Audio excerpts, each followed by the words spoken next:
Thank you for watching News Desk. Welcome back, and now business news. Mohammed Hassan is a passionate dryland farmer, a Paris and environmental champion based in Wajir County. From humble beginnings with just 10 traditional beehives, Mohammed now runs a thriving agribusiness with 120 modern hives, all rooted in sustainability and youth empowerment. Noel Nabiswa with a story of a man who chose beekeeping as a mode of survival.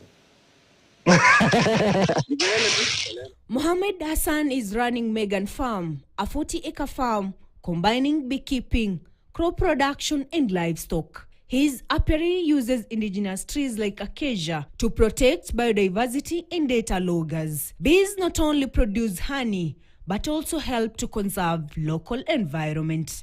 From a solo venture, Mohammed has created employment for more than 12 youths, indirectly impacting hundreds through training and job creation.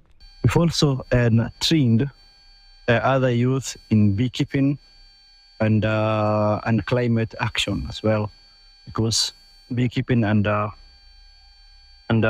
climate action go hand in hand because they depend on each other. From financial struggles to lack of protective gears, Mohammed's journey hasn't been easy. He has benefited from lessons by PAK, especially perseverance and teamwork.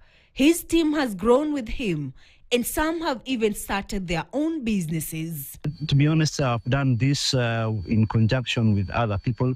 I had support from other friends and families and even well-wishers. So the idea of doing things as a group has really been key for me, and it has helped a lot. It has actually pushed me to where I am today. On crop side, he grows maize, beans, green grams and onions using organic practices. He sometimes plants with the rainy season to ensure good harvest in Wajir's harsh, dry climate. So for the short rains, yes, the short rains, there are fewer pests. Okay. But for the long rains, there are pests, especially the fall armyworm. Okay. So for the fall armyworm, we have to, because it's destructive, yeah, we are forced to use the pesticides. But for the short rains, it's fully organic. We don't use any form of pesticide because the pests are pure. Mohammed's goal is to scale up honey production and tap into the 70% of unmet local demand, turning Wajir into a model of sustainable agribusiness. Noel Nabiswa for KTN.